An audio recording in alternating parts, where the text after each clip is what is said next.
Hey, paisans, the time has come. On the air since 2009, the independently produced, non-FCC compliant champ of video game talk podcasting. Here comes Tiger Claw Radio. Here's your host, Critical Failure. Yes, friends, it's that time. Oh, yeah, Tiger Claw Radio. Thank you for joining us. We're going to listen to some chiptunes. We're going to talk about some video games. We're going to do a little of this, a little of that. We're going to have a good time. Slow News Day. Slow News Day is the theme of the week because the new Zelda is out, and everybody's abuzz with the new Zelda, and my goodness, just not perking my ears. Don't know what it is. Maybe it's just that I'm so attuned to digging into these things a few years after their release. But we're going to take advantage of the time and dig into the old bag of tricks and have some fun.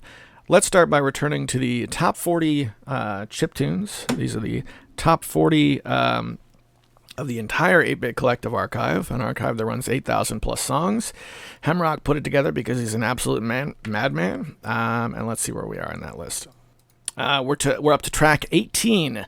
This is Reflective Isotope. Excuse me. This is the song is called Isotope from DJ Reflex, Reflective.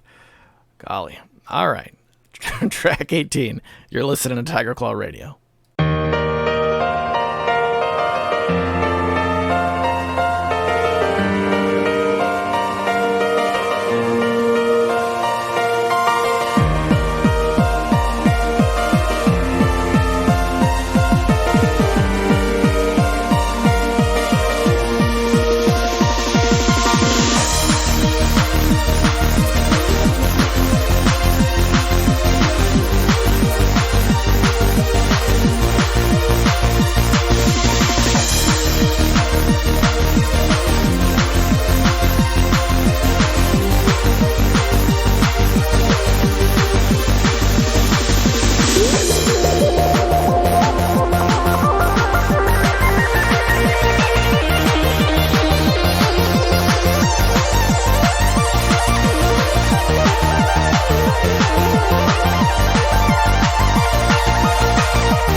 I've got to say, very, very dancey for a Hemrock pick.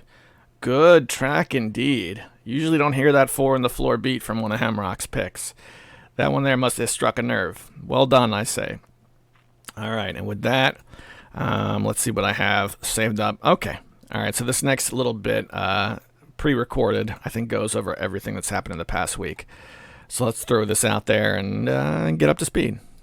Well, it's been another week here on TCR. So this past week, I went through reformatting the hard drive on my desktop and reinstalling Windows. And it worked wonders because everything works now. I'm able to play the games I wanted to play. I like cutting back on the nonsense. A lot of stuff I didn't need is gone. Programs I haven't touched in years or whatever. There is definitely a period of getting back going again.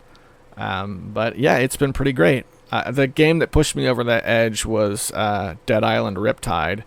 But that wasn't the reason I did it. What I noticed while playing that game was that the keyboard was lagging, right? You type a little bit and then it would wait and then it would dump out all the characters you typed, which, if I'm typing text, doesn't really bother me because modern keyboards, have done that in the past. The problem is it carried over to like game inputs. And I noticed that playing other games as well. Anything that required the keyboard. If I plugged in a gamepad, it was fine. If it was strictly a mouse game, it was fine.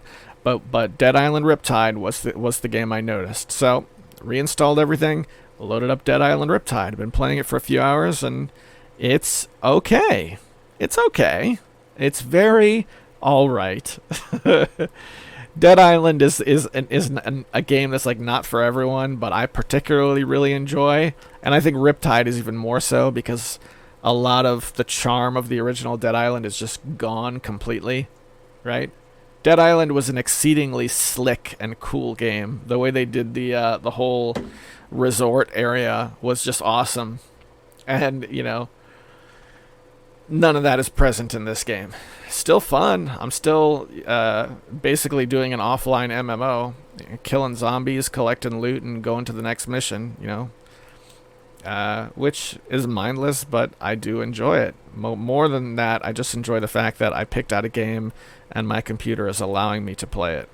I do kind of wish that I got the original version before it was removed from Steam. 'Cause, now if you want to play Dead Island, you have to go definitive. Get the definitive version, whatever. But that's okay. As far as games go, it's very okay, I guess.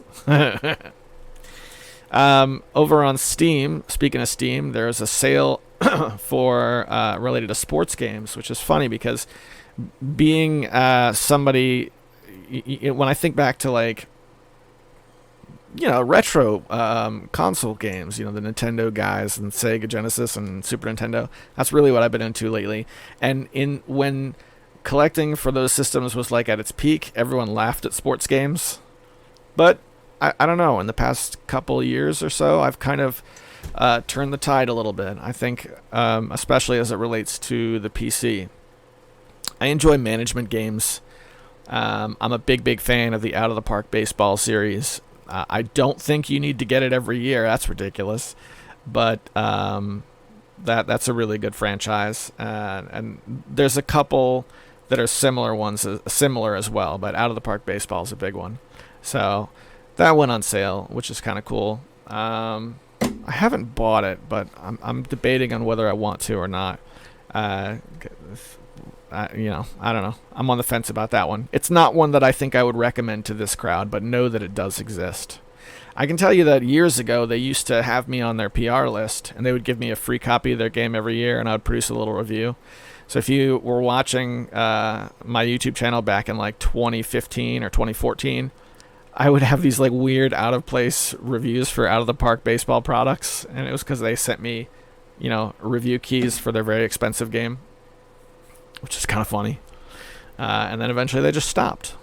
And I think that's part of the reason why if you go on a key site, you can get the 2014 version of Out of the Park Baseball for $3 or whatever it is. But yeah, it's Sports Week over on Steam, and I think in relation to that, I'm just rambling a little bit. So if you like your sports, you can do the sports. So on the YouTube channel, I made a video about buying a cheap EverDrive knockoff from AliExpress. And it was like, the ticket price was $22, and then with shipping it was like 24 something. And it showed up in the mail, and it did not work. And that's exactly what I was expecting. And in the video, people were telling me, it's because of the format of ROM that you have on there. You're only using .bin Sega Genesis games. Try like something else, because there's a couple other formats. So I can confirm, quick follow up on that, none of them worked. I tried a few different format of Sega Genesis ROM. Supposedly it supports Sega Master System ROMs too. That's what the little button on the top is. Master System didn't have a way to pause, so if they put a little tiny toggle button on top of the cartridge, and you press that and it pauses if you're playing a Master System game, which I think is a great idea. But what I didn't expect was that, like, when I was actually testing it, I was like, oh yeah, I kind of want one of these that really functions. I think that would be really cool. So again, this is something I have to put off until after I get my new computer. But the Sonic the Hedgehog like modding scene is super interesting. What those guys can do. And I really want to play. I've wanted to play Phantasy Star 2 for a long time now, but I don't want to play the vanilla version. I want to play like one of the modernization mods, because Phantasy Star 2 had like a crazy amount of grinding that you had to do. So there's some mods that are just like, you know what, double XP for all battles, or maybe even triple XP, and then playing it through just feels like you're playing at a normal pace rather than a crazy cheat mod. That's one of like a few things they do. So that's how I want to play the game. So it really limits my options. Now I could play it on any one of my emulation devices, but I was under the impression, like, having a flash drive in my hand, even knowing that it wasn't going to work, that was what I was thinking of, right? I always say, like, if you're going to get one of these devices, whatever it is, handheld, flash card, whatever, have a target software, have an end game, know what it is you want to play. And for me, it would be modernization hack for Phantasy Star 2. And it didn't work, so I don't know. I guess I'll have to just patch a ROM up myself, put it on, I don't know, one of the Ambernick devices, and play from there. In my personal life, I went to a festival in a very small city in northern Maryland called Boonesboro. Okay. And it was the Pickle Festival. You can look this up. This is something they do every year. It's Pickle Fest. And you go and they have like pickle everything. And I thought it was just like a silly country thing, and it kind of was. A lot of country folk. But these people were really into it. There was like pickle shirts and people dressed as pickles, and people were really digging this. And it rained that day, and there were children with no shoes or socks just sliding around in the mud like it was Woodstock. It was really a wonderful thing. I really did enjoy it. But I was there working a vendor table with my wife. My wife sells Tupperware, so we went to Pickle Fest and we sold Tupperware, which was pretty cool. I got to meet a lot of really cool people. But my wife works the table a very specific way. So my job was to help her set things up, and give her a hand when she needed it, and more or less just hang with her while she did her thing for like 13 hours. So I had a backpack filled with all my devices, not just one, but I charged them all up and I brought them all because, batteries are a thing. I have a juice pack that I can charge them with, but it's a lot of years old. I don't really depend on it, to be perfectly honest. So at one point, I was playing the Powkiddy Q90. That's the one I just did the review for a few days ago. And somebody actually stopped by where I was sitting and said, "Hey, is that an Ambernick device?" And I had this back and forth about emulation handhelds, and it was really slick. And I was like, no, it isn't. It's kind of like one, but a lot worse. And we had a good old time. And Pickle Fest was a lot of fun. And of the pickle things that we got, I got a pulled barbecue sandwich off of like a barbecue pit, and that was amazing. But it wasn't like a novelty. It was just like a straight up, barbecue sandwich. It was great.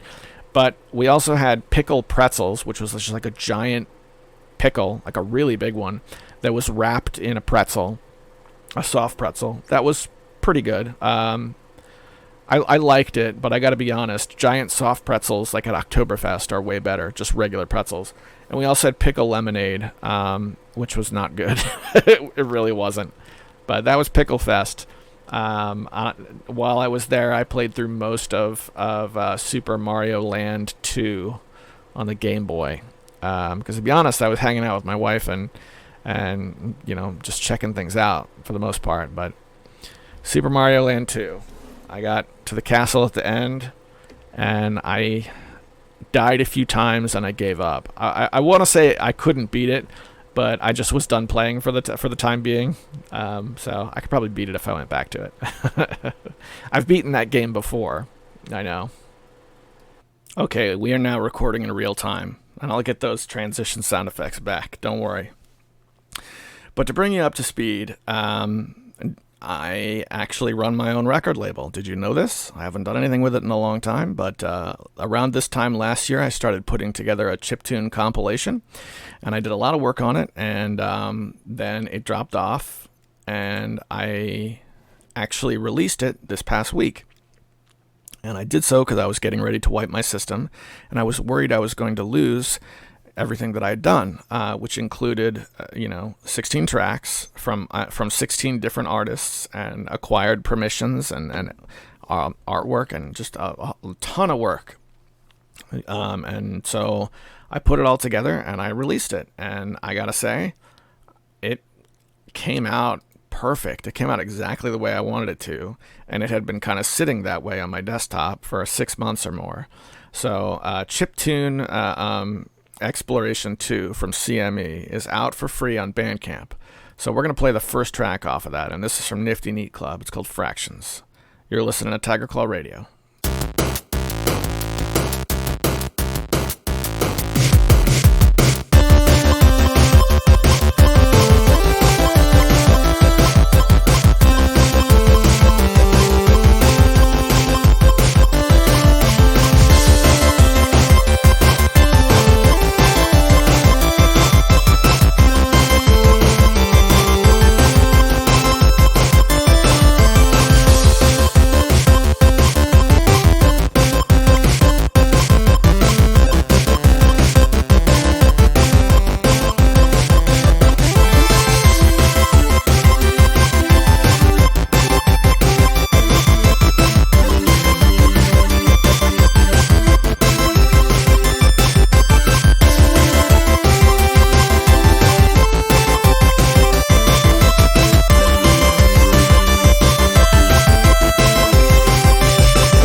So proud of that.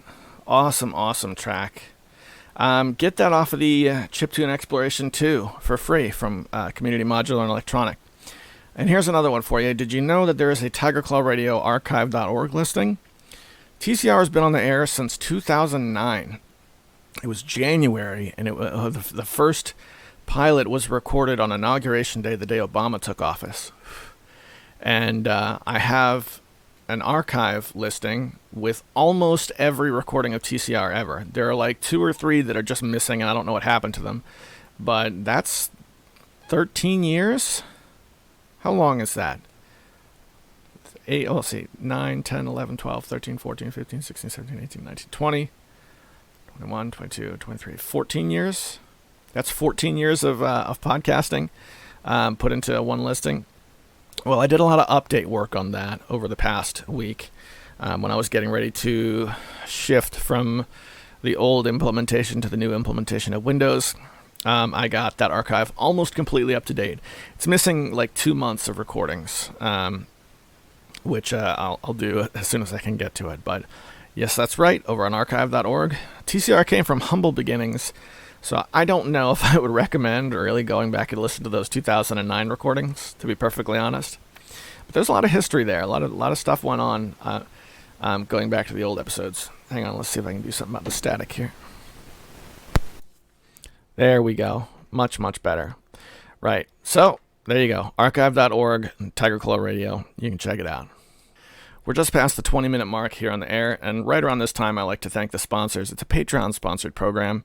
Tiger Claw Radio comes back week after week because these individuals give of their resources to keep the lights on. So, as a sort of an old tradition here on TCR, I read their names off in a hall of distinguished gentlemen.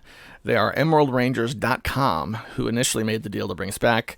We've got Hemrock, Tecmo Balls, and Darabka. Thank you guys so much. I hope you're enjoying the party. Also, over on the Discord, I wanted to play some Minecraft this past week, so I recorded like a long form Let's Play. People were talking about like the way YouTube was circa 2012, 2013, and how people used to do these long form Let's Plays, because at the time, algorithm perks were distributed based on like watch time, so Let's Plays was the way to go. But we don't really see that as much anymore because a lot of those Let's Players have moved over to Twitch, and that's where they do their thing now. But so that got me in the mood to record an old style Let's Play. But I wasn't sure like how I wanted to release it because I remember doing I used to do Morrowind every week, and eventually it just became the Morrowind channel. And every time I released a video, my subscriber count would go down. Like, it would actively, alienate my viewer base. So I didn't want to do that. But I had the videos sitting here. So I put it out on Discord only. So if you want to jump over to the Discord, there's a channel that says Discord exclusive. You can hang out with me and play some Minecraft. All right, and since it's a slow news day, let's shift gears, go over to the fail bag, and see what we got. Hemrock writes in, Hey, Paisan, thanks for another episode. I remember when Mega Man 9 came out, and it was a big deal. HVGN made a great vid about it. Did you catch that one back in the day? So, do you own the Mega Man Legacy Collection 2 on Steam? All right, quick pause to respond to that. I remember HVGN's video about Mega Man 9. That was when HVGN was at its peak, and when Derek Alexander was my absolute idol. I looked up to that guy in a huge way at that time.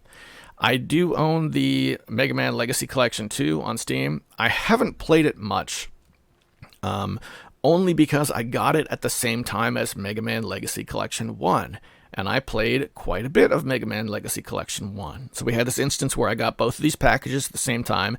I got my Mega Man fix entirely without really getting to that one. And then I dusted it off a couple of times over the past couple weeks to sort of flirt with Mega Man 8. I haven't given it an honest, try, a solid session, but I've poked at it a little bit. Yeah, I do have Legacy Collection 2. It's a really good collection. All right, let's get back to the comment. He says, great to hear from the one and only Kaiser. Keep sending in the comments, Kaiser. The RG5XX sounds like a mean machine, but I prefer the clamshell design, so the RG is a pass for me. Nevertheless, I'm glad to hear that Captain James T. Kaiser likes it. Adding custom firmware is pretty typical for these newfangled retro handhelds. Retro achievements sound pretty cool. Have you ever used that CF? If so, what are your thoughts? All right, quick break to respond. I do have a Retro Achievements account. I used it some. Retro Achievements are integrated with RetroArch, so if you play your ROMs on like the Steam implementation of RetroArch, then you can do Retro Achievements pretty easily. If you look at Kaiser's Steam profile, he's got a lot of time in the Steam version of RetroArch. When I got the RG351P, okay, not the last one, but the one before that, right? It was a nice dual stick machine, but it was still on OpenDingix. I really wanted that to be to have internal Wi-Fi, and the reason why was because of Retro Achievements. I wanted Retro Achievements integrated in, and I wanted it to be able to scrape the internet for artwork automatically. It does have Wi-Fi, but you have to plug in a dongle, and that sucked. But I was able to get it to work with Retro Achievements. All right, so playing games on my regular handheld, and it would unlock achievements. It's fun. I like it. It adds a little bit of fun to the old games. And the newer Amber Ink machine I have actually does have internal Wi-Fi, and it has Retro Achievements integrated in because it runs on RetroArch. I just haven't set it up yet because I haven't touched them in a while. Kaiser, on the other hand, actually develops Retro Achievements. He runs games that don't have them, and he'll build the achievement list or add to them. Ask him about it. You know, Kaiser, if you ever want to talk about it, that'd be an audio comment. I would love to hear about how you got into that and what games you're working on. But yeah, let's get back to what Hemrock has to say. You still have access to the top 40. I sent a link to the zip file in a host of the previous mail. Here's that link again. And thank you for that, because that's how we got it on the show again. I knew I had it somewhere, but it was one of those things where it took me digging it out to get it. Any more updates on Final Fantasy II? I still need to get out of number 7 on the top 8. I found my notes that I wrote months ago on this series, so that's good. So I played Final Fantasy II a couple more times. It's very slow going. I don't know if you just need to do like a crazy amount of grinding to push forward, but I have like the area where I can walk around and defeat enemies, and it's fine. And then I took a step a little too far, and I faced like ghosts, I think they're called, and they just wiped my party. So like, oh, that sucks. But I've played it a few short sessions. I played it a little bit during Pickle Fest. But it, for the most part, it lost out in favor of Mario Land 2, and the reason is because I have it set up to play on my nice, like, fancy new machine, and that is the only machine my wife actually likes. She likes the RG505 because it's got the nice big screen, and it runs Tetris Attack. Tetris Attack's a very difficult game to emulate and get right on the SNES library. A lot of the older machines don't get it quite up to snuff. The V90 cannot play Tetris Attack to the caliber that she needs, for a quick point of reference. But anyway, I digress. He says, still waiting on that IPS file. Yes, you are, and that's because I'm a bad person inside. I will get that up this weekend. I'm still playing my Activision collection. I've added a few new patches since I last sent you an email. A major bonus to this collection is that my daughter enjoys playing some of them with me, especially Freeway. It's nice to share your hobby with your kids, as you know. Yes, it is. By the way, while we're on the subject of the Atari 2600, high score-based system. You know, if you get a score you're proud of, whip out that cell phone, take a little picture of the scoreboard, post it on the Discord. Thanks for your 2600 recommendations. Do you have the video touchpad for the Atari that is used with Star Raiders? Dark Cavern looks pretty fun. Dark Caverns is one of those oddly shaped carts that previously confused me into thinking it might be an Intellivision game. Okay, couple of things. Let's talk about Star Raiders. Yes, I have the touchpad you're talking about. I actually have 2 of them. I've got one that is like, used and whatever. And I also have a copy of Star Raiders that came nearly complete in box. And I'm sure we've talked about this before. The Star Raiders Atari 2600 box is really fat. It's huge because it has that controller wedged inside, and then it also has a regular-sized box wedged inside. And then it also came with a comic, like a DC comic, that was set in the Star Raiders universe. I've got everything except for the comic. The game and the controller are unused. So I have these pristine items. And then I also have like a beat up touchpad that I can actually play with. So yes, I've used it. It's awesome. I really enjoy it.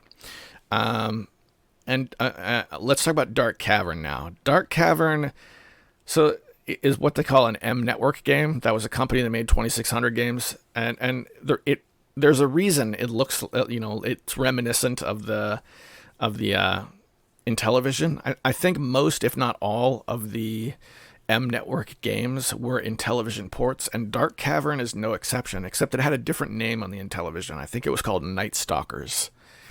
So look up Night Stalkers on the Intellivision. It's a very similar looking game. I had it on my Intellivision when I was a teenager.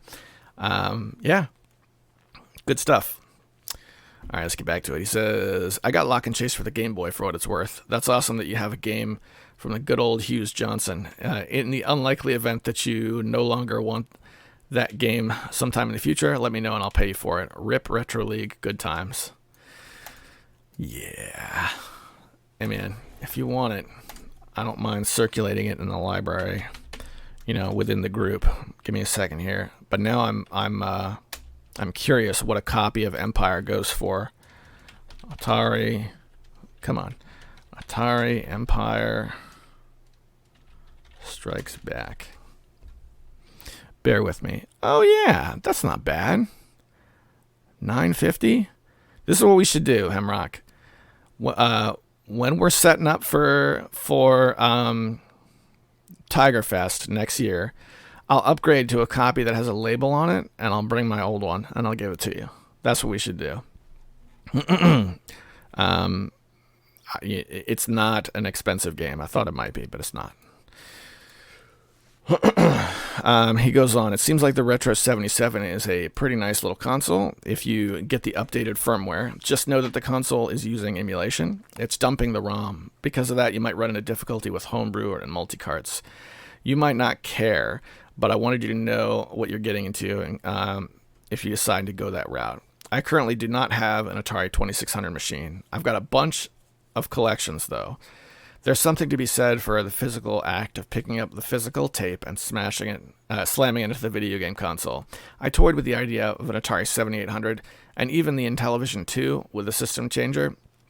The latter setup would allow the use of Intellivision and Atari games. In any case, I got plenty of games to occupy my time as is without buying another console. Yeah, Atari is one of these things where it's like there's many, many ways to get involved in that world.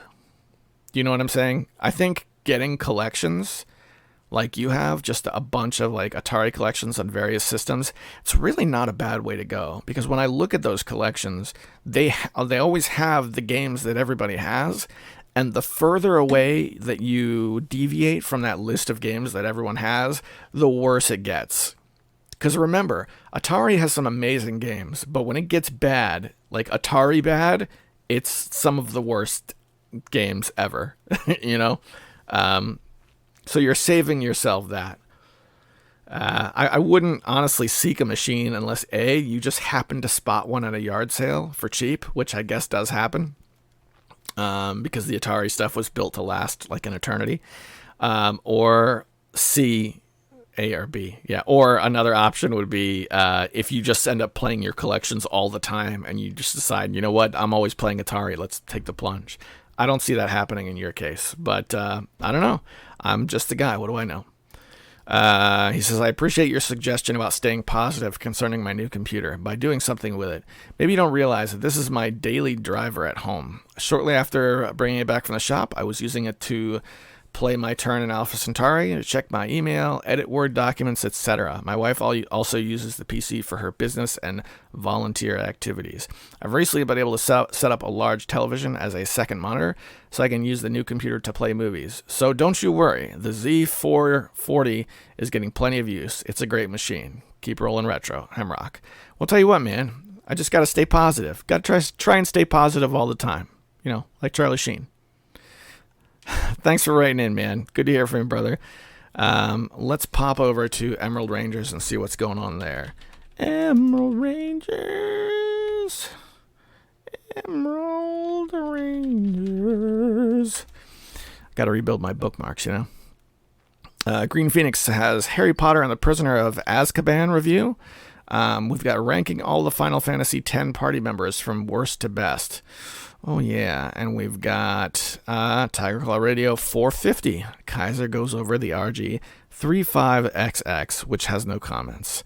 That's what's going on over at Emerald Rangers this past week. Check it out, y'alls. Remember that Emerald Rangers is the responsible for getting TCR back on the air. That's why the new episodes always come out on Emerald Rangers.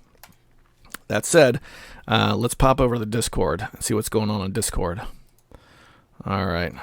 I did that thing where I'm using multiple desktops on Windows. Not multiple monitors, but multiple workspaces. It's an old Linux thing. They finally added that to Windows when Windows 10 came around. There we go. There's Discord. And I know there was some stuff in the Failbag channel. Tiger Claw Radio Failbag. There it is. That's from the 14th, right? 13th? 13th. There we go. The Retroid Pocket Flip is here. This is Hemrock. And I was able to transfer my Pokemon Crystal save game at Sendu. I hope I hope you see this. That's pretty awesome, man. You're able to wow. Yeah, that's pretty dope. I'm jealous. I'm jealous because my my machine doesn't run that emulator. So, that's pretty cool, man. He says, thank you for your Atari 2600 recommendations. I think Spider Droid is a knockoff of Amadar. You mentioned it on TCR. Here's the video that might clear up the matter. And he has a No Swear Gamer covered this. Wow. Okay. I will have to watch that. I can tell you that after I read this, I dug up Spider Droid, and it turns out I do have Amadar. I think I bought it or picked it up at MagFest, like after I stopped playing Atari because I don't remember owning it. And you have a Spider Droid vid as well. Rock on. And here's my Spider Droid vid from, I don't know, 7 years ago. Ooh, oldie. Hammerrock says, I know you're trying to save some space on your desk when it comes to consoles. Have you given any thought to some of the multi-system clones like the old FC Twin or the newer Retron 3 or a Retro Bit Trio? The Retron 5 would allow a lot of console access in a small amount of space. Additionally, I've considered Retron 77 for the 2600. But I find the older Atari 7800 more attractive, and a more attractive option as it can play 7800 or 2600 games. It does not rely on emulation. I'm interested in your thoughts. All right, so quick story about the Atari 7800. First of all, Sendu is an owner of that machine, or was at one time. Ask him how, what he thinks of it. A long time ago, before my kids were born, I got a deal on a 7800.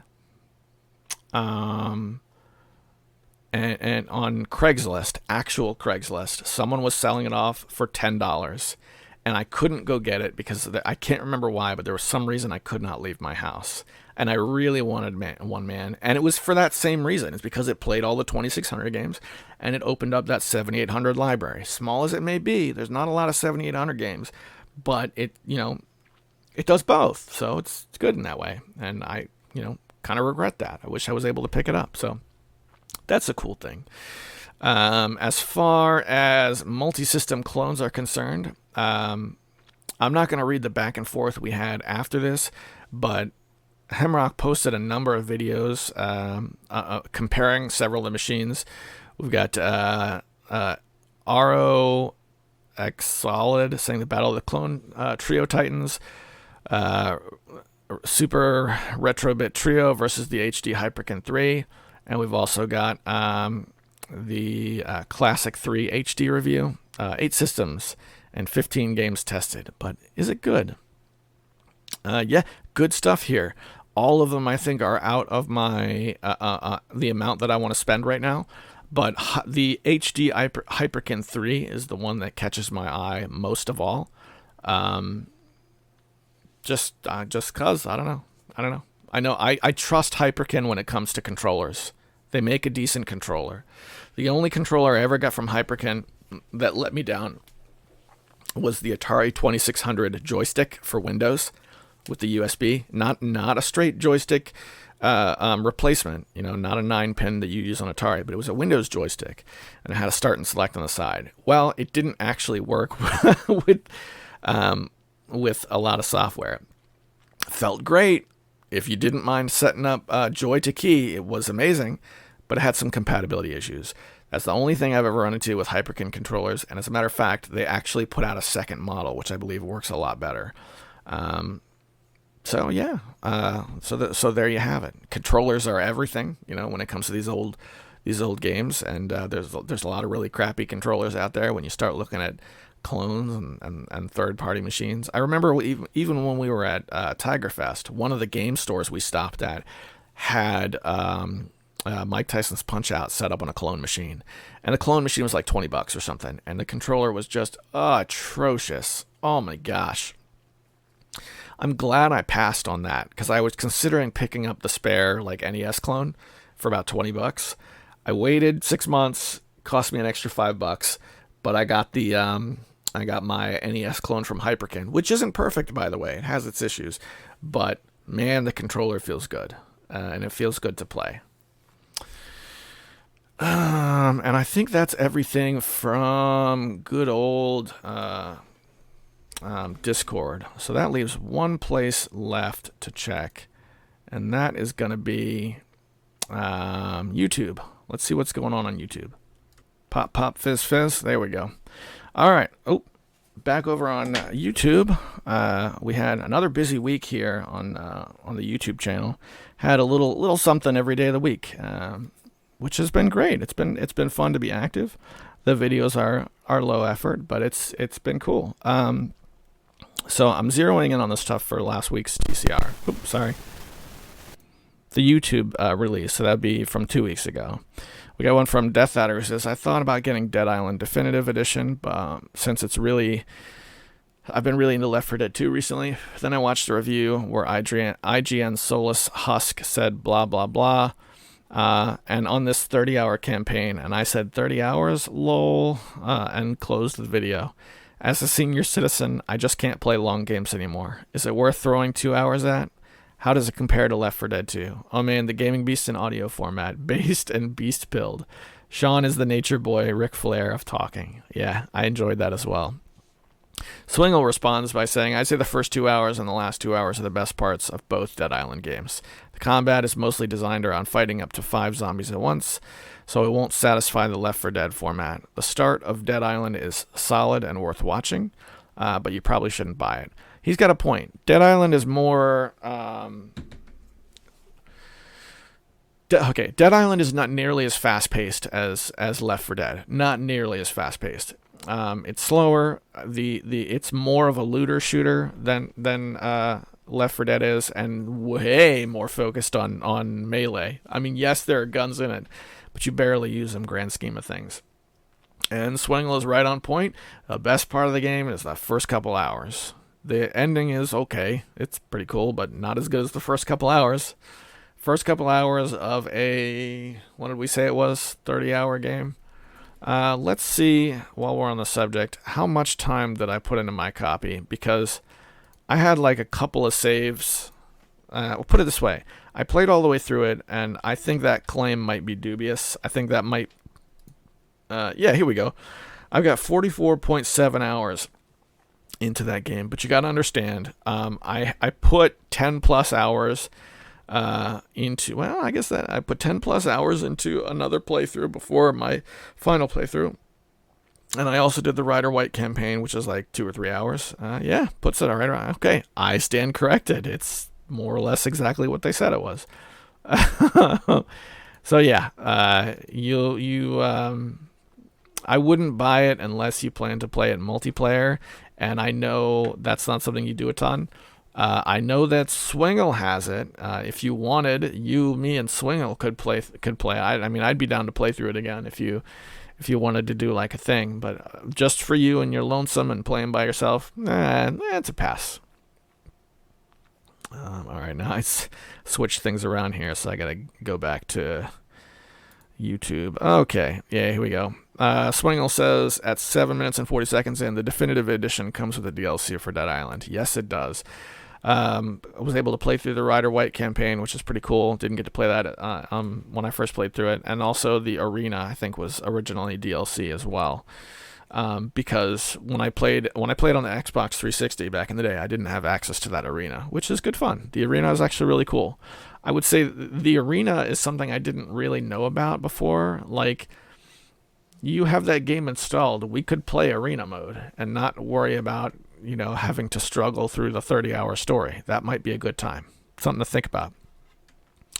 Mecha Menace says, I constantly come back to the thought of how Japanese developers took a different direction than Western developers when beat-em-ups went 3D. I know that's kind of a weirdo thing. I know what kind of a weirdo thinks of these things. I haven't etched it out fully, but briefly, post-2D beat-em-ups. All right, I'm going to stop you right there, brother. Let's just call them beat-em-ups. I know what you're talking about. I know beat-em-ups have had some contention over what term they want to use. Some people were calling them belt fighters for a while, and then that went away, hopefully because they were all beaten with belts. But we just call them beat-em-ups. All right. Japanese developers scaled the number of enemies up without adding much intelligence, hence they made Dynasty Warriors. Western devs moved to God of War style. Ultimately, both of these offer a power trip in a different style. I heard the Dynasty Warriors games are all remakes of the same stories / battles. Is that true? I've only played a little bit of 2 or 3 of them. They all mentioned similar characters and had similar battles, but I guess you could say that Adam, Axel, and Blaze are the same characters participating in all Streets of Rage games, but at least they have different stories and levels. By the way, Dynasty Warriors games are cheap, all of them, unless you're going for Dynasty Warriors 1 on PS1 or certain licensed Warriors games like that Gundam 1 or Ken's Rage. Okay, I've only played a couple of Dynasty Warriors games as well. I've got 2 and 5, and I also have 4 sitting here, but I've never played it. And I noticed the names of the generals are all the same because they're taken from the same points in history, but the levels in the battles are all different. And it's all highly fictionalized as well. Like the end of the first level in the first one I played, Dynasty Warriors 2, ends with okay, you're trying to get to one point on the map and you funnel the most direct route. And when you get there, there's a general who uses a magic wind spell to push everyone back. So clearly it's not all historical. It's for fun, and that's important to note. Just being a Koei game, because Koei does so much that's all right, this is as historically accurate as we can make it. No. Dynasty Warriors are just let's kill a lot of people. And you're right. I looked up the first Dynasty Warriors. Very expensive game. Also, not at all what I would be interested in. No, that's not fair either, because it's Dynasty Warriors 1 is just a straight one-on-one 3D fighter, and I do really like those games. It just doesn't have, I don't know, I think that series hit what made it special in the second game moving forward, and that's why there's so many of them that still play like that today. So I'm okay with not having the first Dynasty Warriors. If I want to play a 3D fighter, I've got a bunch of Tekken games for the PS2, and those are all wonderful. I really do enjoy PS2 Tekken. But old Mecha Menace goes on. He says, I don't know jack about this Z440 or the background videos which inspired his purchase, but have you looked into whether the thing boots from NVMe or specifically your card slot adapter? Motherboards can have a list of things they can't do or parts they don't support. It may not...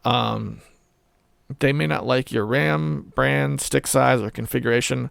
They may require you to switch a setting in the BIOS with some hardware setup you're not using, such as onboard graphics or booting into via a SATA port before launching a full bore into your installed OS. Check the boot drive configuration. Yeah, he checked the boot drive configuration. That's Hemrock it has done some stuff with Linux, right? And it's the first thing you learn when you take the dive into Linux is boot priority, because that's how you get your that's how you get your live boot going.